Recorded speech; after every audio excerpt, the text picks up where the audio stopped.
Tía Vicenta se empezó a publicar en el año 1957 y se cerró por la clausura del entonces presidente Onganía en el año 1966.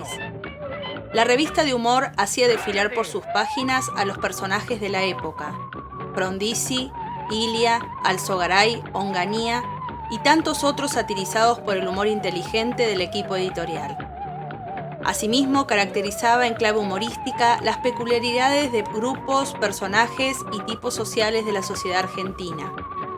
Para la época en que existió, fue un éxito editorial que comenzó con una tirada de 50.000 ejemplares hasta llegar a los 450.000 en su último número. Dirigida por Juan Carlos Colombres, Landru, Tía Vicenta fue una de las revistas que revolucionó las formas de hacer humor en esos años. Comenzó como una revista semanal hasta noviembre de 1960. A partir de ese momento fue quincenal. En el año 1964 fue mensual y desde el año 1965 pasó a formar parte del diario El Mundo como suplemento dominical. Desde fines de los años 30 y principios de los 40, dos son las publicaciones que marcaron la época: Ricotipo, dirigida por Di Vito, y Patoruzú, dirigida por Dante Quinterno. Las mismas hegemonizaron el humor gráfico argentino durante los últimos años del peronismo, pero no supieron salir de la repetición de arquetipos. Así, entre la Revolución Libertadora y los primeros años del gobierno democrático de Arturo Frondizi, se dio una renovación decisiva o el renacimiento del humor político. En esa línea que marcó el nuevo humor argentino de la década del 60 se ubica el nacimiento de la revista. Landru, para su creación, se apoyó en una doble apuesta. Por un lado, pretendía desplazar el absurdo de lo cotidiano al terreno de la política. Y por el otro, responder a una pregunta sencilla: si lo están haciendo en el Maipo o en el Nacional, ¿por qué no hacerlo en una revista? Así, imaginó una revista libre, es decir, sin secciones fijas que mecanizaran la lectura, sino con cambios constantes. La idea era que cada número fuera una sorpresa para el lector. Todas las semanas desde el año 1961, la revista se disfrazaba y presentaba portadas y formatos diferentes que iban desde el de la revista Claudia a las selecciones del Reader Digest, pasando por Ahora o La Chacra, entre tantos. Desde un ejercicio desaforado de la caricatura política que retoma y actualiza lo mejor del Mosquito, hasta la invención de jergas que rápidamente se transmitieron al habla de los lectores. Desde el despliegue de un humor del absurdo heredado de la escuela europea de Steinberg, hasta la serie de concursos que ironizaron sobre los hábitos y tics de los argentinos, la alianza desopilante de Landru con Tía Vicenta dominará la escena del humor argentino durante un periodo que coincide con los cambiantes años 60.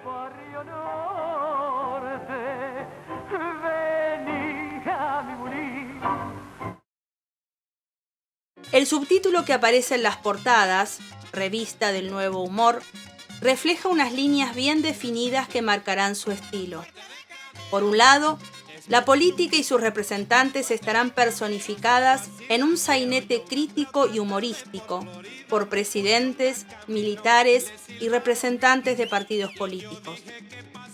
Así, desfilarán entre sus páginas y portadas Rojas, Aramburu, Pinker, el perro olvidado por Perón, Frondizi, Alfredo Palacios y Krieger Bacena. A ellos se sumarán con el paso de los años Guido, Ilia, Alzogaray, Rattenbach, Onganía. También se observa una segunda línea que va más allá de las figuras y escenas políticas, el humor social.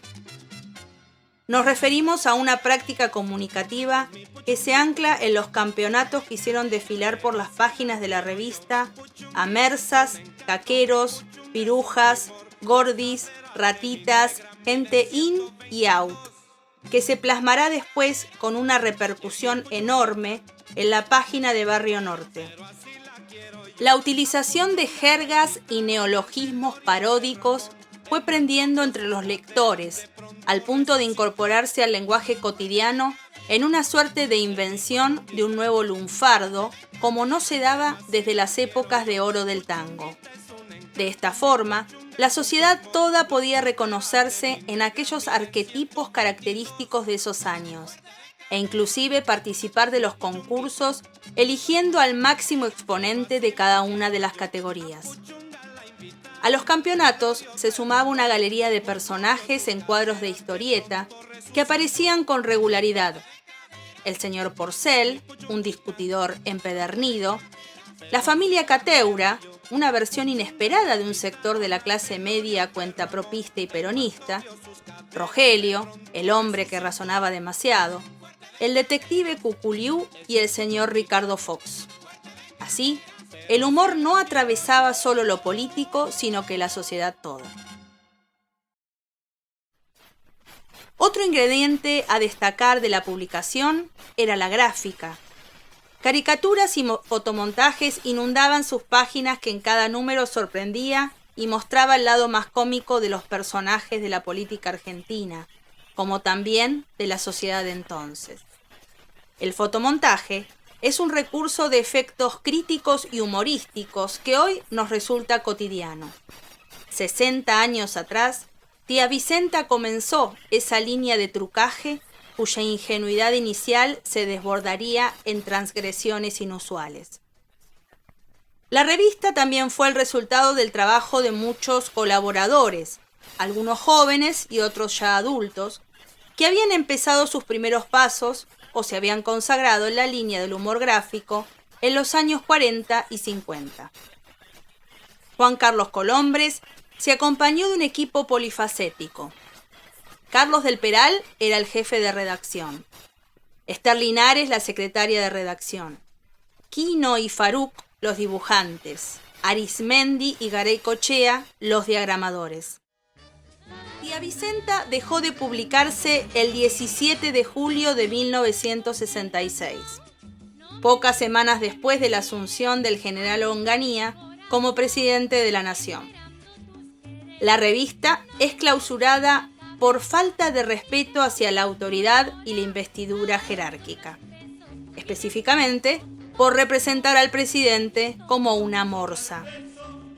Este suplemento dominical, que salía con el diario El Mundo y que había llegado a tiradas excepcionales, era condenado al silencio. La vida de tía Vicenta se dio en una época marcada por grandes cambios, donde se respiraba un clima de época distinto, perceptible por la revolución cultural y la modernización. Los 60 también fueron protagonistas de las tensiones entre gran arte y cultura menor, es decir, entre producción visual e implicación política, o entre práctica artística y crítica institucional. Así, esta publicación se involucró en la crítica humorista a los gobiernos de turno, pero también le dio su espacio a la sátira social. Yo le obedecí y verán lo que pasó. Cuando te llamo por teléfono y tú no quieres contestar, yo te espero a la salida y es cuando llega tu papá. Yo no quiero medianoche.